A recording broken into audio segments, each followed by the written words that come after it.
교보증권 박병창 이사님과 함께하는 증시톡 토크 콘서트가 벌써 시즌3로 돌아왔습니다. 2024년 시황 전망과 투자 전략에 대한 이야기를 꾹꾹 눌러 담은 영상을 시청하시고 응원의 댓글을 남겨주세요. 금융투자 상품권 3만원, 커피 쿠폰을 추첨을 통해 드리니 많은 시청 바랍니다. 그 다음엔 반도체입니다. 반도체. 이런 차트는 많이 봤고요. 어떻든 반도체가 지금 현재까지 제일 좋았고, 그리고 뭐 엔비디아가 어쩌고, 알트만이 어쩌고, 아마존 어쩌고, 뭐 이런 거 다 오늘 설명 안 드릴게요. 그런 것까지는. 우리 다 알고 있으니까. 근데 뭐 지금 이제 반도체 꺾였잖아요. 그 부분만 잠깐 이런 거 상관없이 말씀드릴게요. 그 부분만. 반도체 사이클은 아직도 감산하고 있잖아요. 저는 그 얘기가 맞다고 생각해요. 아직도 감산하고 있잖아요. 근데 소위 엔비디아가 뜰 때에 AI가 작년 봄 얘기가 나왔거든요. 근데 작년 말서부터 AI가 확 부각되면서 AI 부각으로 인한 데이터 센터를 계속해서 증설을 해야 됐어요. 데이터 센터 증설을 하다 보니까 거기에 고사양의 칩인 HBM의 칩이 필요했던 거고, 그래서 HBM이 부각되면서 엔비디아가 부각되고 SK 하이닉스, 한미반도체 얘네들이 된 거고, 그 다음에 된 게 우리 HBM 엔비디아 들어가 하고 올라온 게 마이크론 테크놀로지고 이제 삼성전자가 들어갈 거야. 이 방송을 내가 다음 주 월요일에 할 건데, 삼성전자 들어갈 거야 그러다가 엔비디아 꺾여버렸어. 그래서 제가 맨날 그런 얘기 했잖아요. 남들 할 때 빨리 가야지, 삼성전자가. 아니, 우린 나중에 이제 앞으로 갈 거래. 이런 거 주의사 안 된다니까요?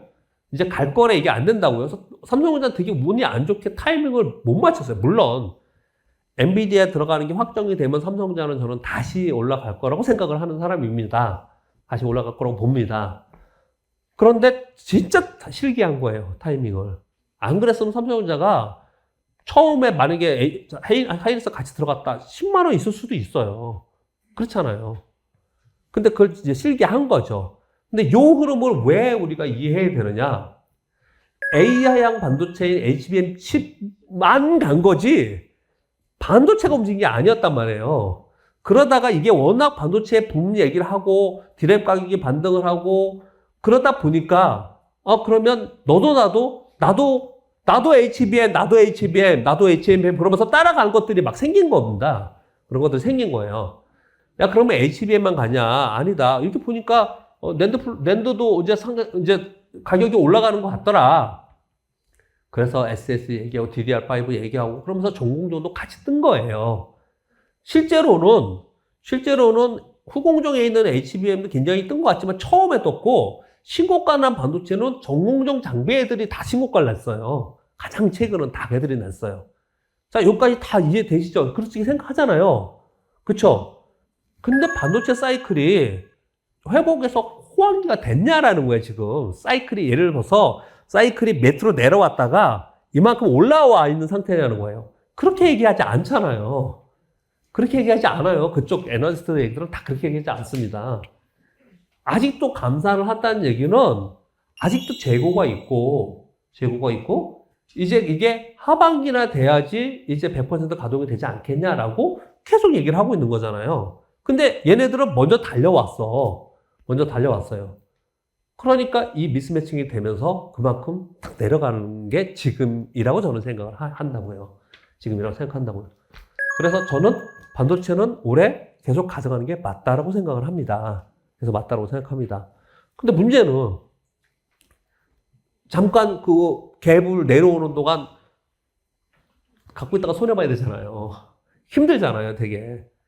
그럴 때마다 어떤 건 계속 가져가야 되고, 어떤 건 팔아야 되고, 어떤 건 수평유동해야 되고, 어떤 거는 내가 더 사야 되고, 이런 것들의 구분이 있어야 되지 않습니까? 그런 구분을 우리는 항상 뭘로 해요? 스토리? 기업 가치? 이런 걸 얘기하잖아요. 근데 우리가 그 기업의 스토리, HBM이 어디 들어가고, A라는 기업이 있는데 마이크론에 들어가고, 테슬라에 뭘 하고 있는데 이게 되니 안 되니, 이런 얘기를 맨날 주워 듣거든요? 여러분만 주워 듣는 게 아니고 저도 주워 들어요. 제가 정확한 게 아니에요. 그냥 주워 듣는 거예요, 이거는. 대부분 다. 애널리스트에 가본 사람은 알아요, 확실히? 아니에요. 아닙니다. 그냥 듣는 거예요, 그렇게. 그러면서 이 주가를 보는 거잖아요. 그 주가를 보면 주가 움직임에 따라서 하는 거지 않았습니까? 이게 윌리엄 오닐이 맨날 얘기하는 거잖아요. 근데 이게 성공하면 다행인 거고, 정말 수익이 크게 나는 거고, 실패하면 남들 다 돈 벌 때 자기는 혼자 그냥 뒤에 뒤쳐져 있어야 되는 상황인 거지 않습니까? 그래서 그 시점에서 우리 항상 하는 얘기 있잖아요. 전문 용어. 역시 운이 좋아야 돼. 이런 얘기를 하는 거잖아요. 그 시점에서. 근데 우리는 그래서 관리를 해줘야 됩니다. 그냥 계속 그걸 믿고서 가는 거는 쉽지 않아요. 나중에 또 팔게 되는 일도 많이 발생이 됩니다. 그래서 그 얘기 뒤에 조금 할 거고요. 일단 반도체는 저는 조정 후에 갈 수 있는 섹터로 봐야 되지 않겠냐, 라고 생각을 합니다. 만일 리스크가 있다면 어떤 리스크가 있을까요? 반도체 사이클이 터닝하는 거는 맞다고 생각해요. 데이터 센터 계속 증설한다 그러잖아요. 계속 필요합니다. 두 번째, 모든 IT들 디바이스라고 표현하는 IT 디바이스에 이제 다 들어갈 수밖에 없어요. 이거는 정말 새롭게 호황의 시장이 벌어진 건 분명하다고 생각을 합니다. 분명하다고 생각을 해요. 그런데 그 사이에 얼마나 수요가 가는데 이게 공급이 따라갈 거냐. 이런 차이가 있는 거잖아요. 또는 수요가 지금 공급보다 더 많이 늘어나느냐의 문제를 얘기하는 거잖아요. 근데 HBM은 수요가 많았잖아요. 다른 데는요. 그렇지는 않았기 때문에 이런 일들이 벌어지는 거예요. 근데 어떤 리스크가 있을까요? 수요가 없으면 문제가 되는 거예요. 근데 말씀드린 바와 같이 데이터 센터 증설하고 뭐 디바이스 애들 다 이게 AI 칩 들어가고 뭐 이렇게 얘기를 한단 말이에요. 고사양의 부가치 들어간다고 얘기한단 말이에요. 그건 맞는데 어떤 일이 있으면 수요가 줄어들까요? 경기가 확 꺾어져 버리면 그냥. 전 세계 경기가 확 죽어버리면 이게 이런 거죠. 사이클이 이렇게 가다가 좀 살려고 했는데 그냥 다시 꺾어버릴 가능성이 있는 거잖아요. 그렇죠? 결론은 반도체 보자. 이런 뉴스는 다 빼고요. 몇 개 차트 보겠습니다. 지난주에 그냥 가져왔는데 오늘 추가적으로 좀 더 가져왔습니다. GST예요. GST. 이거 지금 먼저 보여드릴 거는 지난 2주 전에 한 거라서 지났습니다. 지금은 빠졌을 수도 있어요. 제가 항상 얘기하는 겁니다. 거래량 있잖아요. 제가 요걸 지금 만들고 있어요. 제가 알고리즘을 10개만 우선적으로 만들 건데 그 중에 하나가 이겁니다. 평균 3개월, 평균 6개월에 거래량이 아침에 10시 이전에 벌써 한 200% 이상 증가합니다. 그러면서 음봉이 나요. 그러면 아웃되는 종목이죠. 그러면서 양봉이 나는 주식이 있어요. 이렇게 떴어요. 신고가 나면서 떴어요. 이 종목을 내가 따라 산다. 이 종목을 나는 그날 따라 살 거야. 그래야지만 이게 요 날하고 내가 표시를 한 겁니다. 빨리빨리 할게요. 이게 그날이에요. 그래야지 이게 더블 났잖아요. 곧바로요. 이런 수익을 낼 수 있는 거잖아요. 문제는 뭐냐. 우리가 이거 설명은 이렇게 하지만 여기서 보면은 이게 뭐 오른 거예요? 여기 매수 타이밍 맞네? 근데 내가 이날 사자는 거예요. 아까 말씀드렸듯이 우리는 보수적 성향을 갖고 있는 대부분의 투자자들이기 때문에 이날을 안 산다니까요. 안 산다고요. 제가 너무너무 이걸 많이 느껴요. 그래서 제가 내린 결론은 야, 이게 내가 안 되면 기계가 하게 해야지 뭐. 기계가. 내가 마음이 도저히 안 되면. 재룡전기 아까 있었던 이날 거래되면서 이거 상한가였나? 그날? 이렇게 올랐어요. 이날 살 수 있어요? 혹시 이런 거 거래하시는 분이요? 예, 훌륭하십니다. 쉽지 않아요. 대부분 쉽지 않습니다. 대부분 쉽지 않아요. 근데 그 결과가 이날이 그거야. 되게 웃기죠? 결과론적으로 이렇게 보여주니까 정말 너무 맞지 않아요? 그쵸? 근데 실패하는 경우도 있을 수 있겠죠. 실패하는 경우도. 일단 먼저 볼게요. 빨리빨리. 요날 매일매일 이거 어떻게 해야 할지 나 다음 주에 월요일 아침에 박에서는 방송할 때 이거 물어봐야지. 이러면서 계속 이걸 고민하잖아요. 뭘로 기준으로 한다고요? 거래량 밑에 거래량으로요. 지금 여러분들이 사서 물렸거나 아니면 이익 봤는데 지금 내려온 종목들이 있잖아요. 반도체 주식들 빠지고 있잖아요. 원래 빠진 돈 빼고, 그걸 뭐 이제 고민거리도 아니잖아. 그냥 이제 뭐라고 하죠? 그걸 처분에 맡겨야지. 시장의 처분에. 근데 지금 잘 하고 있었던 것들, 얘네 빠지는 거 나 어떻게 할 거냐. 이걸 보는 거예요. 이걸 밑에 거래량을. 삼성전자. 대형주자예요. 이 거래량이, 이렇게 많은 거래량이 요날하고 요날뿐이 없었어요. 요날뿐이. 그날이 이날이에요. 근데 여러분 생각해 보세요. 우린 통상으로 어떻게 거래하느냐?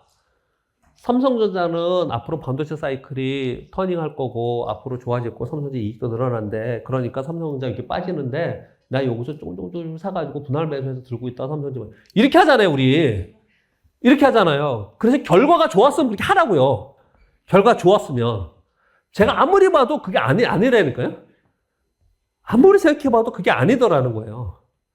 우리는 그냥 남들이 거래 들면서 좋을 때 해야 되는 게 맞는 거예요. 주식 투자. 그러면 이제 미국 주식도 그런 질문을 해요. 미국 주식도 똑같이 봐도 되냐? 제 책을 보면서 똑같이 보자는 거예요. 이게 지금 일직선을 가서 이가 지금 겹쳐서 조금 안 보일지 모르지만 얘는 거래량이 여기 몇 번 없어요. 몇 번 없습니다. 이때 양봉으로 가냐 음봉으로 가냐만 봐야 돼요. 근데 제가 매도 일진이라고 얘기했던 날이 이날이에요. 이날 거래가 생겼는데 이런 음봉이 커졌잖아요. 자, 또 하나 가르쳐 드릴게요. 단기 거래 하시는 분들이나 아니면 주식을 내가 언제 팔아야 꼭 들으세요. 첫 번째 내려와요. 산다고요. 무조건 셌던 종목은 첫 번째 내려올 때 리바운딩을 줍니다. 첫 번째 내려온 건 왜요? 좋았던 종목이 내려오니까 저가 매수해야지, 그 타이밍에 사야지. 들어와요. 단기 트레이더들 다 들어옵니다. 그랬다가 다시 가죠. 두 번째 내려올 때 사면 절대 안 된다고요. 그랬더니 정윤정 프로가 옆에서 그래요? 막 이러잖아요. 두 번째 사면 안 된다고요. 두 번째는 정고점을 돌파하지 못하고 두 번째 내려가는 건 힘을 잃고 내려가는 거예요. 힘을 잃고. 내 종목이 보유하고 계시는 종목이 지금 두 번째 꺾이는 건지 첫 번째 꺾이는 건지를 봐야 돼요. 삼성전자는 현재 첫 번째 꺾인 거예요. 이번에 내려온 게 첫 번째예요. 첫 번째. 들어옵니다. 그런 거는. 두 번째 꺾인 거는 들어가면 안 돼. 이거는 트레이더의 철칙이에요. 철칙. 원칙으로 갖고 있는 거예요. 원칙으로. 그러니까 내가 만약에 여기서 못 팔았어.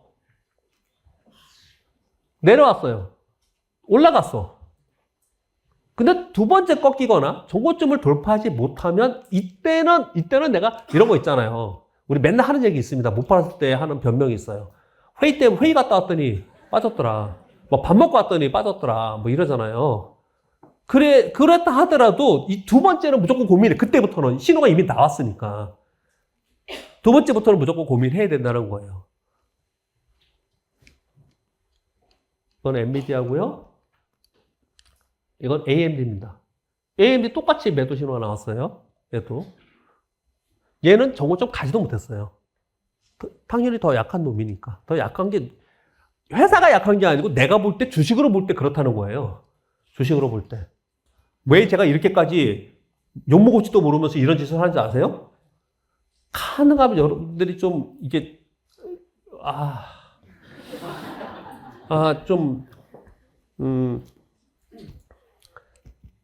받아들였으면 하는 마음에서 중요하다는 걸 여기까지 말씀드릴게요. 근데 지금까지 정리 좀 해볼게요. 바스켓을 먼저 보여드렸어요. 바스켓은 바뀝니다. 내 관전 종목에 넣어요. 내가 이걸 기계가 알고리즘으로 혹시 개발하고 싶은 분은 이런 걸 하시고 만약에 안 된다 그러면 내가 눈으로 확인해야 되는 거예요. 언제 하느냐? 아침에 10시쯤에 한 번만 하면 돼요. 10시쯤에. 내 종목을 팔 거냐 살 거냐를 10시쯤에 한 번만 하면 돼요. 그래서 봤더니 어떤 종목 예를 들어서 여러분 다 아시는 거 할게요. 우리 바스켓에 있는 거에 만약에 네이버다. 아침에 봤더니 거래량이 평균보다 한 150%, 200% 거래가 늘고 있는데 4%, 5% 뜨고 있어. 아침에. 그러면 살아야 하는 거예요. 그럴 때 살아야 하는 거거든요. 근데 우리 마음은 어떠냐? 4% 떴는데 밑에서 이따 밀리면 어떡하지? 기다렸다. 이런다고요. 그렇게 한단 말이에요. 그래서. 그러면 아까 반대로 매도 시그널 나오는 거. 뜨는 종목 샀다가 매도 시그널 나오면 어떡해요? 그것도 걱정스럽잖아요. 내가 매수는 그래도 어떻게 하겠는데 매도를 못 하겠다는 경우가 많잖아요.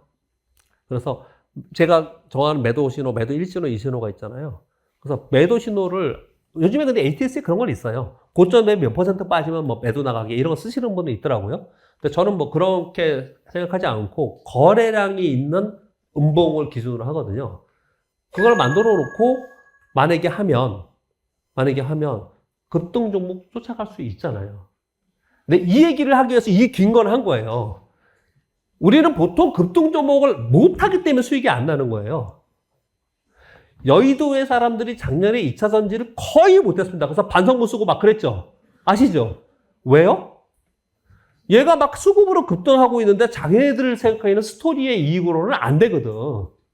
못 사는 거예요. 근데 만약에 내가 급등 종목이라 하더라도 이 원칙만 갖고 내가 만약에 하겠다라고 하면 할 수 있는 거잖아요. 그래야지만 주도주를 잡을 수 있어요. 주도주라는 건 내가 정해놓은 게 아닙니다.